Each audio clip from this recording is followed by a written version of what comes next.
पुणी थे स्वागत। आज मुझे सहित सागु खेचुड़ी बा सागु उपमार रेसिपी शेयर करी। नॉर्मली सागु आमे कौन उपास व्रत कले बा जदि कहार देह खराब थाए आमे ताकू सागु खाइबा को दियंती। कहीं सागु खाइबा द्वारा आमको बहुत एनर्जी मिलता है। सागुरे मैग्नीशियम और कैल्शियम थाए। दिन सारा उपास जदि आपण यही सागु रेसिपी खाऊचंदी तेबे आपण को एते भोक भी हुएनी आउ पूरा एनर्जेटिक फील हुए दिन सारा। तो रिक्वेस्ट रहिला रेसिपीटा को लास्ट जाए देखंतु, वीडियो को आदौ स्किप करंतुनी। बहुत इजी रहिबो, समस्ते बनै परिबे। एथिपाई नै जी एठी मु मोटा दाना वाला सागु, आपण सरू दाना वाला सागु नै परिबे, किंतु ध्यान रखिबे सागु टिके हार्ड टाइप रो जोटा आसे रंधा सागु सेटा नेबे। गोटे सागु आसे एकदम पानी रे मिली जाए से भली सागु नेबेनी। एई मोटा दाना वाला सागु नै कि मु एठी ताकू 4-5 घंटा एमती भिजेई की रखि देइची। आपण चाहिले ओवरनाइट मध्ये एमती भिजेई परिबे। जदि आपण सागु को एकदम झुरझुरिया उपमा भलिया बनैबा को चाहुचदी एबे एठी सागु आपण भिजेई सारला परे ताकू छाणी देबे। आ नाइ जदि आपण टिके खेचुडी टाइप रो बनैया को चाहुचदी तबे न छाणीले मध्ये चलिबो। सेटा जुकजुकिया हेकी टिके बनिबो। एबे फ्लेम ऑन करके नै जाइछि गोटे कड़ाई। जदि आपण उपास व्रत दिन मानकर बनाउछन्ती तबे आपण एटा घियो रे मध्ये बनै परिबे।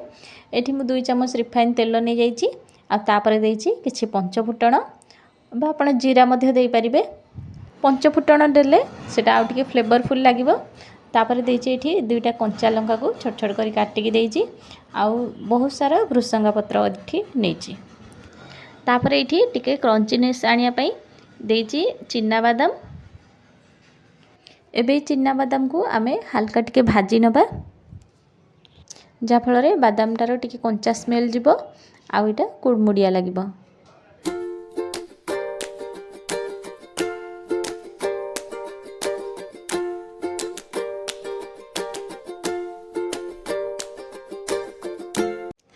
एबे एठी हाफ इंच रो अदा को आमे छेचिकी रखिदबा बादाम भाजी हे सारिबा भितरे।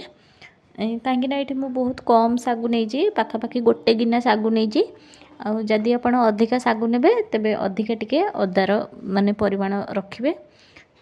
यही अदा छेचा को आम यही चिना बादाम सहित मिसेकी भल भाव में तार कंचा स्मेल जावा पर्यंत भाजवा। यही खेचुड़ी रे आपण विभिन्न प्रकार परिबा नहीं पारंती, जेमती गाजर, फूलकोबी, बीन्स। एठी मु खाली आलू नहीं बा बिना परिवार मध्य आपण एटा बनै परिबे।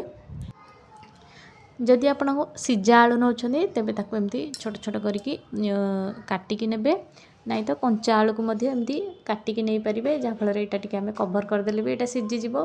टिके पतला रखिथिबे आलू। फ्लेम को एठी टिके हाई रखिकी आमे आलू को कवर करके सिजेबा, जा फल रे एटा टिके सिजिबा सहित टिके आलू रो चारिपट गोल्डन कलर हे जिवो।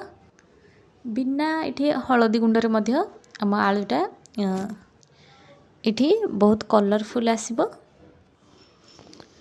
एबे इठी कवर काढ़ी के मु देखौची आलू बहुत भल भाव रे हमर सिजी जाईची।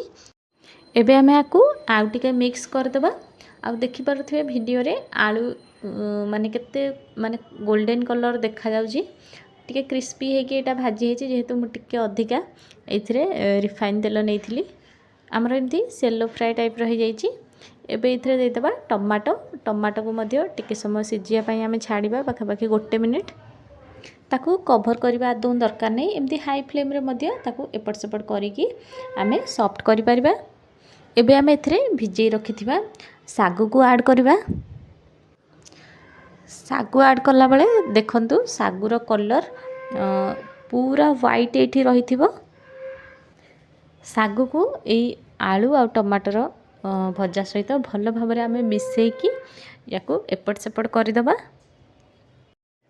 सबू मिक्स कर सारा पर लो फ्लेम रे ताकू कवर करदबा। आमे एथिरे बिल्कुल भी आमे पानी ऐड करबानी, जेहेतु सागु आमे भिजेकी रखिथिले एथिरे बहुत मॉइस्चर अछि। एबे ए सागु को 2 मिनिट पर कवर काढ़ी के देखौची। सागु एठी पाखापाखि अधा अधि हेची, कहीं सागु एठी पाखापाखि व्हाइट माने एपर्यंत अच्छी। जेतेबेले संपूर्ण सागुर कलर आमर चेंज हो जिवो सेतेबेले जानिबे पूरा सागु आमर सिजिकी रेडी हो गला। एबे एठी मु देखौची सागुर कलर पूरा एठी चेंज हो जाइछि। एबे आमे लास्ट रे एठी किछि धनिया पत्र दबा। आउ आमर जो बीट लुण अच्छी ताकू ये दबा आउ सभा लास्ट रे फाळे लेंबूर रस को आम ये देदेबा आ भल भाव मिसईदेबा। रेडी हो गला आमर सबु प्रकार ओषा बार व्रत पाई सागु खेचुड़ी बा सागु उपमा। एटा ये मु सागु खेचुड़ी रेसिपी शेयर कली।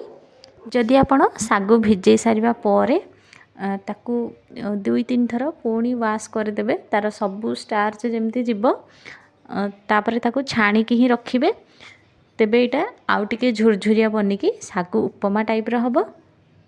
आशा करुची रेसिपीटी निहाती पसंद आसथिबो आपनकू। जदि भल लगी तेबे वीडियो को गोटे लाइक करेंगे आउ आगु को आसुथिबा सबु प्रकार ओषा बार व्रत रे एई भली भाबरे सागु खेचुड़ी बा सागु उपमा बनेइबे। देखिबे दिन जाक बिल्कुल भी आपनको थका बा हालिया लागिवनी। आ जदि मो चैनल नुआ अछंती एबे जाई सब्सक्राइब करनाहती तेबे जल्दी जाई सब्सक्राइब कर दियंतु आ पाखर थिया बेल आइकन को प्रेस करी ऑल नोटिफिकेशन सिलेक्ट कर दियंतु आ आपनक फैमिली फ्रेंड्स रिलेटिव रे वीडियो टी को शेयर कर दियंतु।